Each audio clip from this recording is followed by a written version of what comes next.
أعوذ بالله من الشيطان الرجيم واختار موسى قومه 70 رجلا لميقاتنا فلما أخذتهم الرجفة قال رب لو شئت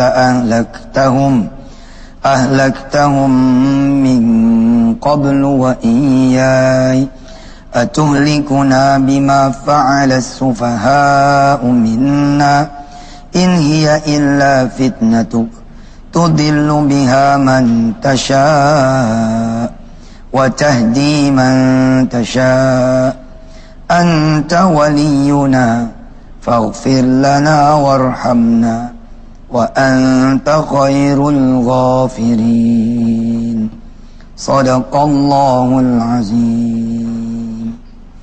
Assalamualaikum warahmatullahi wabarakatuh. Hari ini bertepatan dengan 17 Agustus. Ada kisah tentang Bani Israel yang Allah tuh sudah murka karena nabi kesayangannya Musa murka. Jadi nabinya udah murka. Karena nabinya murka, ya Allah tambah murka lagi gitu. Ketika kemudian ini ada di surah Al-A'raf pemirsa, yang tadi saya baca surah Al-A'raf 155. Lalu kemudian negerinya Bani Israel ini dihajarlah dengan kemudian peristiwa-peristiwa alam. Ada begini, ada begitu, termasuk gempa. Nah, ketika menyadari negerinya bakal hancur, lalu Nabiullah Musa memilih 70 orang yang saleh di antara mereka untuk kemudian memohon bertobat kepada Allah Subhanahu wa taala. Jadi Nabiullah Musa bilang begini, "Wahai Tuhanku, jika engkau menghendaki, tentulah engkau binasakan mereka dan aku sebelum ini. Apakah engkau akan membinasakan kami karena perbuatan orang-orang yang kurang berakal di antara kami? Itu hanyalah cobaan darimu. Engkau sesatkan dengan cobaan itu siapa yang engkau kehendaki, dan engkau beri petunjuk kepada siapa yang engkau kehendaki. Engkaulah pemimpin kami, maka ampunilah kami dan berilah kami rahmat. Engkau pemberi ampun yang terbaik." Lalu kemudian turunlah ayat berikutnya lagi, surah Al-A'raf 156, bahwa kemudian Nabiullah Musa dan Bani Israel diselamatkan. Ada banyak umat-umat yang diselamatkan oleh Allah Subhanahu wa taala lantaran memang ada kemauan dari bangsanya dan dari pimpinannya serta dari nabinya untuk kembali kepada Allah Subhanahu wa taala. Di antaranya Nabi Yunus. Kaum Nabi Yunus itu juga hampir binasa sampai ditinggal oleh Nabi Yunus kan? Kaum Ninawa namanya. Tapi begitu Nabi Yunus kembali, ternyata kaum Ninawa sudah bertobat. Sehingga 100.000 kaum Ninawa adalah kaum yang beriman serta beramal soleh. Indonesia ini merdeka yang kesekian puluh tahun. Apakah kemudian jadi rusak gara-gara kalau bahasa Musa segelintir orang yang tidak berakal, yang zalim? Tapi mereka pun bisa diselamatkan oleh sebagian yang berakal, yang masih mau memohonkan ampun kepada Allah Subhanahu wa taala. Indonesia layak berterima kasih kepada Bapak Ibu pemirsa. Indonesia layak berterima kasih kepada orang-orang tua yang masih sujud di tengah malam. Indonesia layak banget memberi penghargaan kepada mereka-mereka yang masih bermunajat pada Allah agar negerinya diselamatkan hingga hari ini Indonesia masih ada. Insya Allah selamanya. Ini saya tinggal di sini sekarang. Rumah siapa? Ini rumah kita berdua. Oh gitu. Nah, Assalamualaikum. Waalaikumsalam. Ini katanya rumahnya Denny, kakak kota ada Pak Ustadz. Pak Ustadz. Alhamdulillah. Apa kabar Ustadz? Saya numpang sama Denny. Oh gitu. Bohong, saya yang numpang, orang saya tidur di samping. Ini kan Ini rumah saya. Loh gimana sih jadi aku akuan? Kang, temen kecil Pak Ustadz. Lagi kecil, waktu itu saya masih kecil, dia udah gede. Oh. Tua begini. Jadi awet tuanya dia. Iya. Tuan saya dong ya. Iya. Assalamualaikum warahmatullahi wabarakatuh pemirsa Antv. Pak Ustadz gini, tadi keberan nih ketemu Pak Ustadz. Tadi ngobrol-ngobrol sama Denny di belakang. Terus sempat agak-agak bukan meragukan ya, tapi gimana ya, ini kan Ramadan udah mau habis nih. Insya Allah kan kita mudah-mudahan kita diberi waktu untuk ketemu lagi Ramadan tahun depan. Amin. Gitu. Cuman kok rasanya kadang-kadang kita suka nggak ngerasa galau, rasa labil sendiri gitu. Sebetulnya ibadah yang kita lakukan di bulan Ramadan yang sekarang ini nih, apakah memang sudah pol, apakah memang sudah maksimal, apakah memang sudah, kalau diterima insya Allah sih kita ikhlas aja gitu. Tapi ya gitu deh Pak Ustadz. Apa ya, hati itu gimana caranya supaya kita yakin bahwa itu ibadah kita tuh sebetulnya emang kita udah Iya udah sih. baik gitu, udah maksimal. Sama juga sih, saya juga berasa gitu. Jangan ente, aneh juga berasa gitu. Apa iya gitu ya, kita udah maksimal. Karena sebenarnya jawaban itu kita tahu. Jawaban itu tuh kita tahu, karena kan nanyanya kayak bercermin kan. Kalau cerminnya itu cermin kejujuran, kita tahu berapa taraweh yang bolong, berapa ya ternyata ada yang tahun ini bulan puasanya tidak pol. Ada yang kemudian ketika dia bercermin di cermin kejujuran, ternyata ada yang nggak pernah bahkan 1 juz pun Quran tidak. Jangan 30 juz, 1 juz pun tidak gitu. Jadi ya selebihnya sih masih ada waktu buat bertobat kali ya. Mudah-mudahan Allah kasih ampun, terus kita perbaiki di 11 bulan setelah Ramadan ini nanti selesai. Kadang malah saya kalau bercermin saya suka kesel Pak Ustadz. Kenapa? Iya, cermin aja. Kadang saya ngaca, cermin aja balik ini, bayangan saya kok punung gitu. Yang kelihatan belakang gitu. Ini gimana orang nih, kaca aja kesel sama gue gitu Pak Ustadz. Karena kita ngobrol-ngobrol lagi tetap di chatting dengan dia ya. Catatan akhir Ramadan, itu dia tema kita malam ini. Apa nih Kang Edi, catatan akhir Ramadan? Kadang-kadang sih sebetulnya pertanyaan yang sangat klasik Pak Ustadz. Jadi di 1 bulan selama bulan Ramadan 30 hari ini kan kita proses pelatihan dalam semua agama, semua proses ibadah dilaksanakan maksimal. Setelah Idul Fitri masuk Idul Fitri hari kemenangan. Terus kosong. Habis itu 11 bulan berikutnya bukan kadang-kadang ya walau alam sih ya Pak Ustadz ya. Yang jadi pertanyaan sebetulnya ya bagaimana cara kita untuk bisa memang jadi tetap istiqomah seperti insya Allah istiqomah seperti di 1 bulan Ramadan, di 11 bulan kemudian adalah bisa mempertahankan itu. Ada orang bilang, tuh orang gimana tuh? Kalau bulan puasa kebut-kebutan, nanti habis bulan puasa aja pada santai. Saya bilang alhamdulillah. Kalau dari sisi the winner tetap alhamdulillah. Kenapa alhamdulillah Bu? Kenapa? Karena ada orang yang di bulan puasa juga malas-malesan. Udah 11 bulan malas, dia malas juga di bulan puasa. Jadi kalau itu masih lumayan. Di 1 bulan ini agak lumayan. Lumayan, tetap aja lumayan. Mudah-mudahan dia makin lama, dia makin mengerti. Karena min alamatil qabul, saya catat ya, saya tulis ya. Sip. Belajar nih pemirsa. Min alamatil qabul Saya baca. Dengarkan. al-istimrar. Ini kaedahnya nih. Di antara tanda-tanda puasa kita dengan segala rupa ibadahnya diterima adalah continuously-nya, istimrornya. Jadi pemirsa saya, kita semua ibu-ibu ya bisa mengukur puasa lu diterima enggak kalau ada setelahnya Senin Kemis, setelahnya Rebo Jumat. Pasar Rebo. Dia nggak ngerti Rebo Jumat itu Daud, Rebo Jumat ya, Minggu Selasa, Kemis, Sabtu, itu periode Daud kan? Ya. Jadi puasa itu ada Daud, ada kemudian Senin Kemis kan? Iya. Nah kalau dia Daud posisinya di Rabu, Jumat gitu. Jumat. Nanti Sabtu dia tidak puasa misalkan, nanti Minggu puasa, Minggu ketemu Selasa. Nah puasa kita diterima kalau ada ini, ada Daud atau ada Senin Kemis. Atau ada puasa 3 hari, kapan nih? 3 hari pertengahan bulan. Bukan bulan Hijriah, bulan Masehi, tapi bulan Hijriah. Terus, di bulan puasa kita baca Quran kan? Min alamatil qabulnya istimror. Quran itu masih dibaca tidak? Kalau Quran masih dibaca setelah bulan puasa selesai, insya Allah itu adalah min alamatil qabul. Di antara tanda-tanda diterima. Benar-benar. Jadi Allah ngajarin ukuran tuh sendiri aja ngukurin gitu. Nggak usah nanya aku deh. Kalau nanya aku sih Allah mah nerima aja. Kalau nanya Allah mah dia terlalu baik. Subhanallah ya. Manusianya nggak tahu diri. Manusianya nggak tahu diri. Makanya tamu kita yang kedua, dia ini diberikan kemudahan dalam pendidikan ya Pak Ustadz. Nah, Sukses di negeri orang. Terus kuliahnya bisa pindah-pindah negara dengan cara yang mudah. Masya Allah. Negeri orang masa negeri beruang.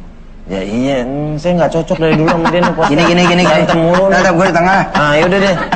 Sini lah, yuk. Oh, gitu dong. Biar nggak berantem. Ya, perkenalkan kami dari Trio Libels. kelompok takdir. Ini Trio Libels. Oh iya, Trio Libels. Ini Edwin Manangsan kecil banget. Saya ya Gua belum tahu peci gua. Apa isinya Mas? Gini Ustaz. Oh, Ustaz. Oke. gini-gini temennya Ustadz. Gini-gini musuhnya dia. Nah, Pak Ustadz, pokoknya Iya. seru banget. Nama Asad. Muhammad masih Asad. muda. Masih muda. Sukses sudah bikin buku juga. Iya, ini bukunya pemirsa. Ada tuh. 3, Masya Allah. Cocok banget. Nih, cocok dah. 1, 2, 3. Kita undang Ya. langsung ya. Ini dia Yap. Muhammad Asad. Masya Allah. Tiada lagi yang ganggu ini kesungguhan. Sungguh aku istighfar. Nah, ini kenalin adik saya. Adiknya nih. Percaya, putihnya sama. Sama. Tingginya sama. Tinggi sama. Cakepnya sama kan? Iya. Mudanya sama. Siap. Insya Allah udah. Beda sih Pak Ustadz sama saya. Edi kapan tuanya ya kan? Aneh SMP udah nyanyi. Aneh SMP loh. Hah? Ini tebakan saya di 52 umurnya. Pak Ustadz SMP nyanyi penyanyi cilik waktu itu. Udah. Balik kita. Yes. Nah, Asad ini sekarang kerja di mana, Asad? Aku sekarang baru lulus S2 kemarin Oh, dari Qatar. Masya Allah, Qatar. Qatar, Bu, S2. Sebagian orang bermimpi untuk ke sana, dia udah lulus. Qatar ya? Qatar, alhamdulillah Qatar. Terus sekarang mungkin banyak di bidang usaha aja sih, keuangan sama investasi. Punya travel juga kabarnya.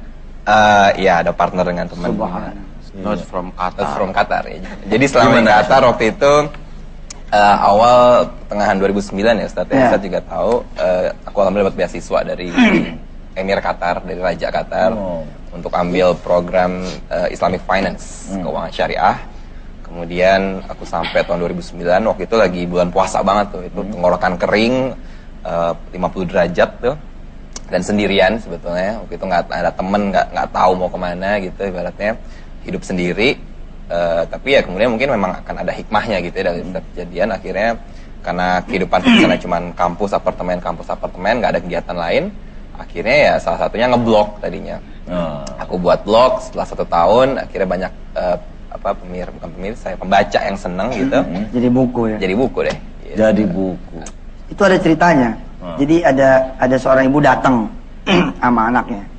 Nih katanya nih ada Asad, namanya Asad. Lulus dari Malaysia. S1 di Malaysia. Pinter bener. Sampai tuh Mahathir bilang, why you are not citizen? Coba kamu nih penduduk asli Malaysia, karena dia number 1. Dia lulusnya number 1. And then kemudian dia lanjut ke Qatar. Di Qatar pun dia malah bisa dekat sama Queen ya. Sama Queen Qatar.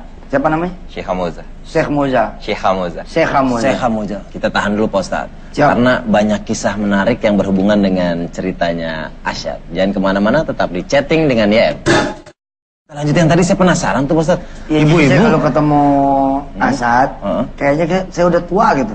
Sekarang Karena masih muda, Bos. ya udah tua juga. Saya udah 46 ini. Ah. Oh aja lu. Tadi yang gimana yang ada ibu-ibu ngomong. Iya, jadi ada ibu-ibu bicara bahwa anak ini dulu Ustadz yang doain waktu SMP. Berarti pernah ketemu dulu. Ya, tapi ceritanya tuh luar biasa. Udah nulis buku, udah S1-nya cum laude, S2-nya cum laude. Terus saya sempat lihat juga di televisi menjadi apa komentator dari kontributor Al Jazeera. Wah, subhanallah. Begitu ketemu, masya Allah, ternyata lebih hebat dari yang Biasa aja. diceritakan. Amin. Itu cerita yang itu dong, yang seru tuh. Yang mana nih? Yang nonton bola. Jadi waktu itu pas pertama kali sampai Qatar itu kan lagi waktu tahun 2008 ya, 2009 lagi mempromosikan dirinya jadi tuan rumah Piala Dunia 2020. Kan sekarang udah terpilih gitu ya. Dia banyak buat kegiatan, salah satunya itu buat pertandingan sepak bola antara 2 negara yang besar. Waktu itu dia ngundang Brazil dan Inggris. Coba bayangin Brazil, Inggris datang ke Qatar, main gitu doang udah, gitu, diundang. Bintang semua tuh. Bintang semua, ada Beckham, Owen, Kakak, semuanya lah.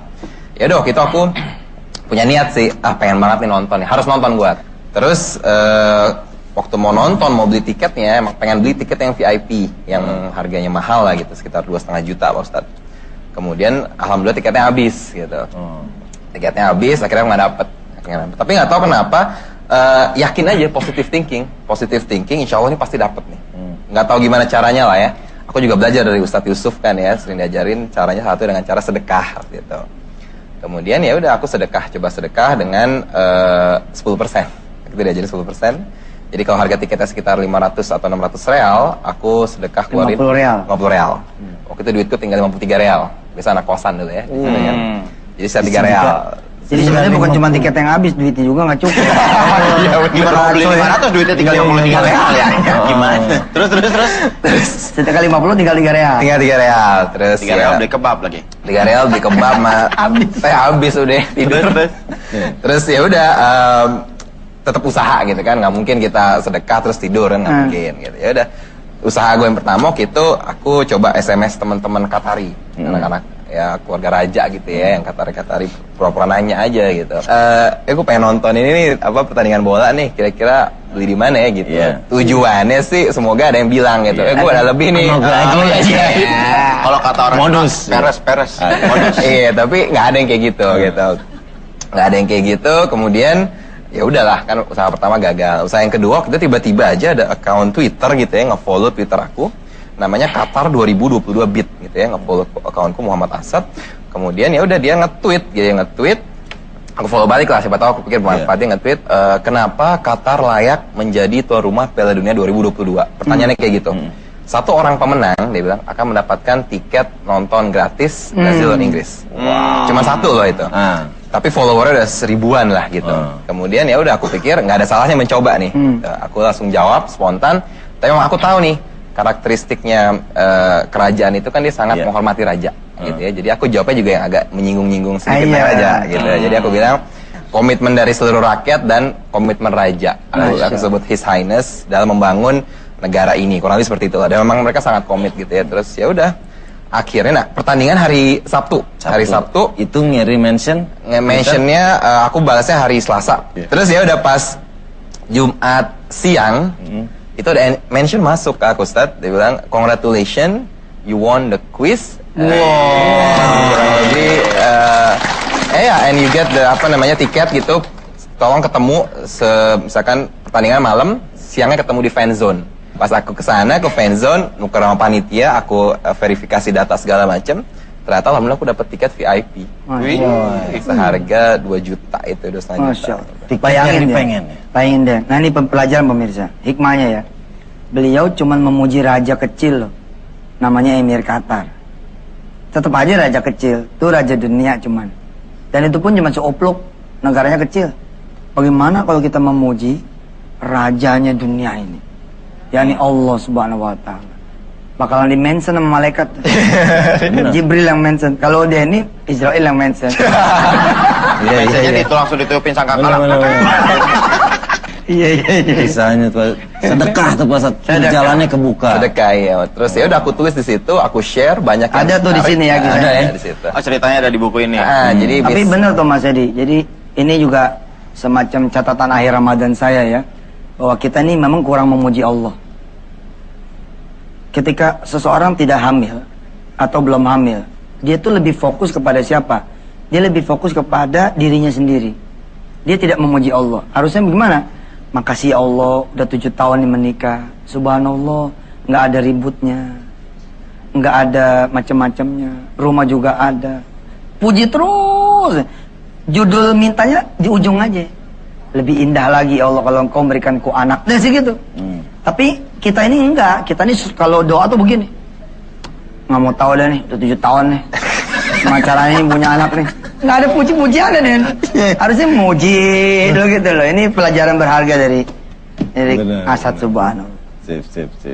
Pak Asad, kita mau undang tamu juga. Kita undang tamu ini kalau dia seorang ustadz juga, Pak. Tapi spesialnya Pak Ustadz tamu kita ini dakwah ceramahnya tidak di tempat-tempat yang biasa, Pak Ustadz. Betul. Tempat luar biasa.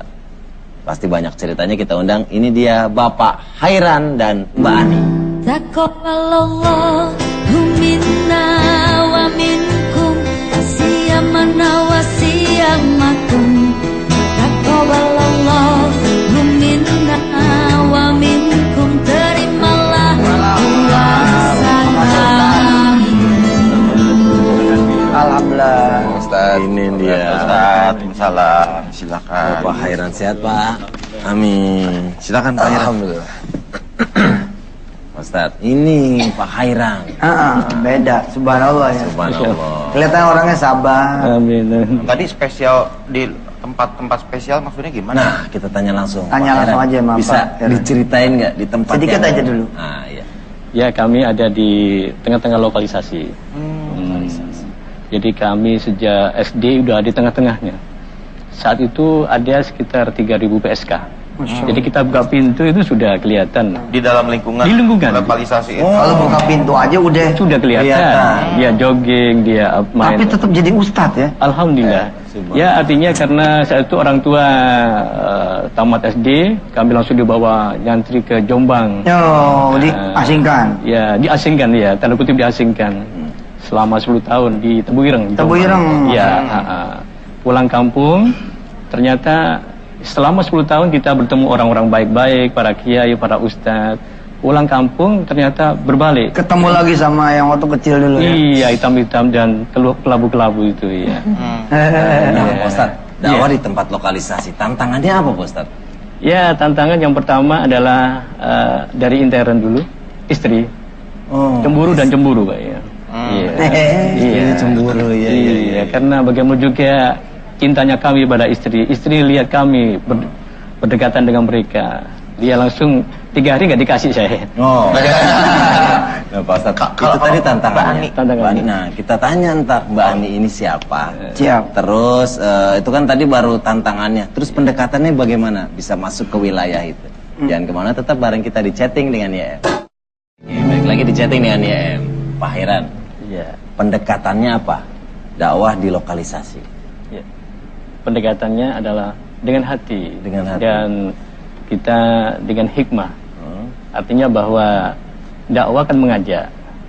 Dia jadi baik karena Allah. Dia belum jadi baik berarti belum dapat hidayah dari Allah. Insyaallah. Ya.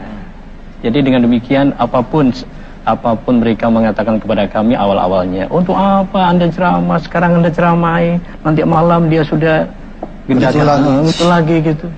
Setiap hari gitu dicemooh sama orang-orang. Tapi saya mengatakan kita hanya tablet menyampaikan soal jadi baik itu urusan Allah. Saatnya dia belum jadi baik, hidayah belum datang gitu. Dan ternyata dengan pendekatan ini ya bersyukurlah tidak hanya para PSK-nya tapi juga para mucikari, para JM-nya. Oh, JM-nya. bosnya lah. Iya, JM. Iya. Ini di mana? Surabaya ya? Surabaya. Oh, Surabaya. JM itu germo. Jermo ya. Bosan kayak. Enggak yang publish. Terus Jadi general manager. terus.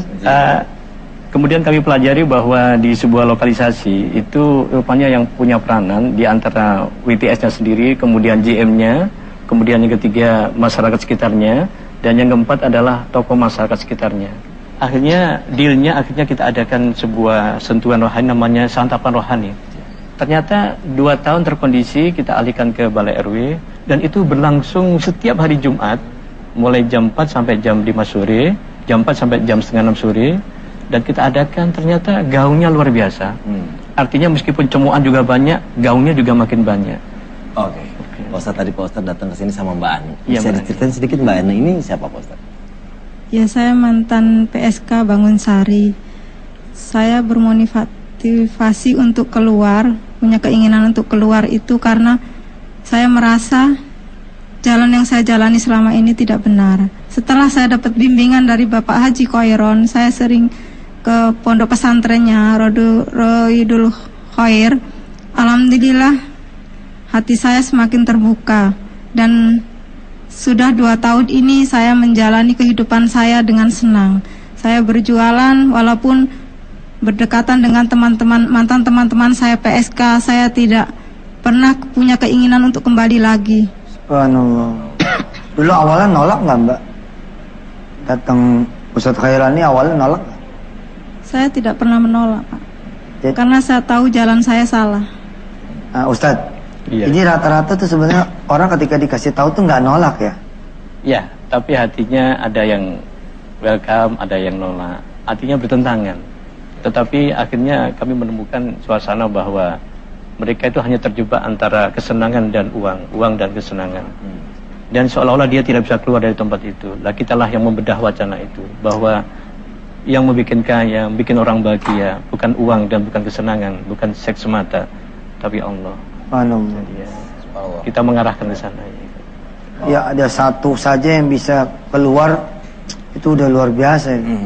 Ini sama juga Pak Ustadz sebetulnya ini maaf banget nih. Kenapa, Kang? Nih saya harus keluar nih sekarang Pak Ustadz. Oh Pamit iya. duluan. Masih penasaran, masih ada satu pertanyaan lagi buat Ustadz Heran. Iya, silakan Den. Pak Ustadz kan memberikan dakwah, ya, mengajak mereka untuk keluar.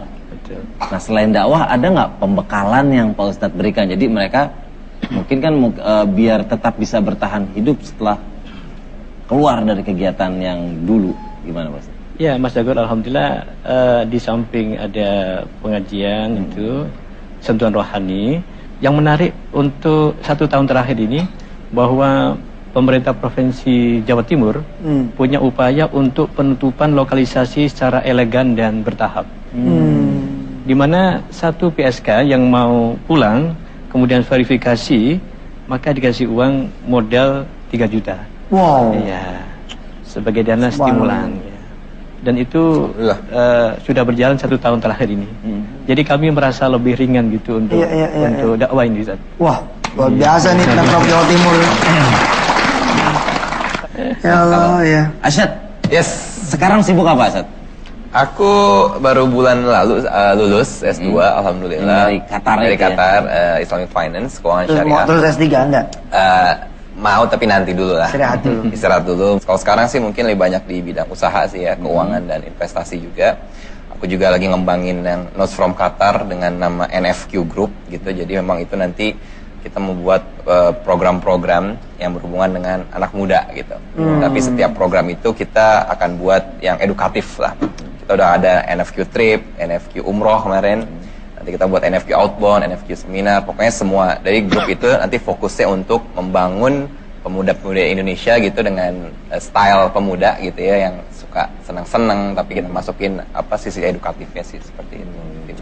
Atau ada hadiah buat Ustaz? Oh iya, aku juga mau ngasih semuanya sih dapat nih. Iya, Jadi, Ada satu lagi informasi, Ustaz. Apa tuh? Bahwa dengan dakwah kita yang sudah bisa menyentuh pada dunia yang kelam ini, kita ada namanya ideal. Apa itu? Ikatan Dai Area Lokalisasi. Oh, Sekarang udah ada. Ada. Ikatan Dai Area Lokalisasi. Jadi diharapkan para dai ini di samping ceramah di pesantren, di masjid, di musola, juga mau terjun ke dunia-dunia lokalisasi. Kita harapkan Subhanallah. ya. Itu dibentuk juga kerjasama dengan Majelis Ulama Indonesia Allahu Akbar. Provinsi. Mudah-mudahan satu. Doa restunya Ustaz, doa restunya. Insyaallah. Dengan senang hati bisa hadir Ustaz. Terima kasih. Ya, buku hadiah. Yes, buku ya. Ini yang pertama untuk Ustadz ya. Ini Notes from Qatar buku yang pertama tahun 2011. Terima kasih ya. Buat Mbak Ani tuh ya. Notes from Qatar 2 untuk Mbak Ani. Buat Mbak Ani. Baca-baca kalau Mudah-mudahan Mbak Ani bisa jalan-jalan ke Qatar. Amin, amin. Amin. 2 lagi untuk Mas Denny. Oh ya. Oh mau dengan senang hati. Terima kasih. Sedekah seperti itu dong, lihat Sedekah dong. seperti itu. Endorsementnya dong, lihat dong. Wah iya nih Ustadz sponsor. Wih keren banget. Pas lambangnya Superman. Superman, Sedekah. iya, Super gitu. Stories. Super Stories. Yang terakhir buat guru aku nih. Siap. Terima Makasih, subhanallah. Thank you, thank you. Amin. Tat, apa yang bisa kita simpulin Tat? Saya mau salam-salam nih sama yang lagi pada pulang kampung nih. Oh amin, silakan. Barangkali ini lagi di perjalanan, ya kan? Buat yang sedang perjalanan pulang kampung, sudah dibekali pelajaran tentang pulang kampung lewat wisata yang jam 5. Oh udah ada materi tentang pulang kampung? Udah lewat, Iya, udah berlangsung. Iya. Ya, bahwa pulang kampung itu ibadah. Bayangkan ya, letih, lelahnya kalau jadi amal sia-sia. Tapi kalau jadi ibadah, Masya Allah. Pulang kampung tuh ibadah. Ada yang sambil ngatamin Quran di perjalanan, sambil zikir. Dan saya bilang, kembalilah ke Jakarta, kembalilah ke kota-kota saudara semua, sambil bawa barang dagangan dari kampung. Jadi di kampung tuh diintip-intip. Di kampung ini ada apa? Misalkan di kampung ini ada kerajinan ini, kerajinan itu. Pulang bawa potensi daerah gitu loh. Biar ekonomi lebih hidup lagi. Dan pulang kampung juga sedekah ibu-ibu. Tahu nggak? Pulang kampung itu sedekah karena seluruh ibadah itu maka biayanya dianggap oleh Allah sebagai sedekah. Nah kalau sebagai sedekah maka insya Allah seluruh biaya pulang kampung akan diganti oleh Allah. Amin. Iya, syarat dengan ketentuan berlaku. Iya, kalau selama di sana tidak meninggalkan sholat, selama di sana tidak bermaksiat, nawaitunya silaturahim. Ada orang yang pulang kampung nawaitunya sombong. Nih saya udah berhasil. Padahal mobilnya sewa. Iya betul Ustaz. Betul, mobilnya sewa, subhanallah lah. Mobil sewa pun entah apa, asal tidak menjadi orang sombong. Amin. Jadi selamat jalan buat yang pulang kampung dan yang akan segera pulang kampung. Mudah-mudahan selamat di perjalanan. Amin. Pulang kembali juga dalam keadaan sehat walafiat. Insyaallah mudah-mudahan semua dalam berkah Allah Subhanahu wa taala. Kita doa Den. Amin. Sebelum nanti ditutup sama Denny ya. Ya. Bismillahirrahmanirrahim. Ya Allah mudah-mudahan Kau berkahi Ustadz Khairan dan seluruh dai-dai dan orang-orang yang ingin mengeluarkan hamba-hambamu dari tempat yang mestinya tidak ada di sana. Dan berkahi pula Mbak Ani dan seluruh teman-teman kami ya Allah. Bukan cuma beliau-beliau ini yang barangkali perlu diselamatkan. Kami juga perlu diselamatkan. Hanya karena Engkau masih menutup dosa kami ya Allah. Kami ini nggak kelihatan bahwa kami ini banyak dosa. Ya Allah ya Rahman Rahim, mudah-mudahan Asad dan anak-anak muda di seluruh Indonesia mudah-mudahan menjadi anak muda yang soleh-solehah, yang punya banyak amal solehnya dan bisa mengubah dunia. Insyaallah. Mudah-mudahan seluruh tamu-tamu kita ya Den, yang sudah pernah menghiasi chatting YM ini, Amin. dan yang akan datang insyaallah di Tabligh Akbar, semuanya mudah-mudahan diberkahi Allah Subhanahu wa taala. Mudah-mudahan Denny juga bisa tambah anak lagi ya. Amin ya Allah. Insyaallah. Mudah-mudahan pemirsa semua kesulitan hajat kita insyaallah Allah mendengar doa-doa terakhir di akhir Ramadan. Mudah-mudahan bisa dikencengin lagi. Al-Fatihah. Alhamdulillah. Alhamdulillahirabbil alamin arrahman. Wairil maghdubi alaihim waladdallin. Amin. Terima kasih juga nih buat Antv ya. Mulai dari jajaran paling tingginya sampai yang ngepelnya. Sampai ngurusin kecil-kecil nih. Mudah-mudahan Allah Subhanahu wa taala bisa menjadikan Antv TV nomor 1. Amin. Kru-krunya yang belum pada nikah. Amin. Ya biar pada naik gaji tiap bulan. Amin. Insya Allah puyang Antv-nya tuh. Pulang naik gaji. Yang pada belum pergi haji, mudah-mudahan pergi haji. Amin. Izin Allah Subhanahu wa taala ya. Yang belum pada punya anak, kru-kru semua bisa punya anak. Amin. Terima kasih, mudah-mudahan ya, Den. Ya. Bisa silakan ditutup. Salam hormat saya Pak Ustadz, terima kasih untuk semua. Baik. Terima kasih juga buat pemirsa yang udah sebulan bersama kita. Barangkali kalau ada pemirsa yang pengen acara ini lanjut, silakan mention tuh ke Antv. Waduh banyak banget Pak Ustadz. Bener siapa Bilang tahu gitu. dengan apa namanya. Nih alamatnya bisa dilihat di di layar kaca. Kalau emang pengen acara ini terus, silakan mention deh. Amin. Kalau mentionnya di atas 100.000 baru kita terusin nih. Insya Allah. Amin. Insya Allah. Followernya 400 kan. Iya. Insya Allah. Buat malam ini terima kasih buat tamu-tamu kita, Mas Asyad, terima kasih buat Makasih. pengalamannya. Ustadz Khairan nih Mas. Ustadz Hera terima kasih. Masya Allah. Masya Allah. Masya Allah. Sukses terus. Salam untuk Ustadz-Ustadz di komunitas apa namanya tadi? Ideal. Ideal. Mbak Ani, terima kasih ya. Ya, salam untuk keluarga di rumah. Oke, akhir kata saya Denny Cagur dan Bapak Ustadz Yusuf Mansur mohon pamit. Subhanallah. Terima kasih. Assalamualaikum warahmatullahi wabarakatuh. Waalaikumsalam. Lebaran sebentar lagi, berpuasa sekeluarga, sehari penuh yang sudah besar, setengah hari yang masih kecil.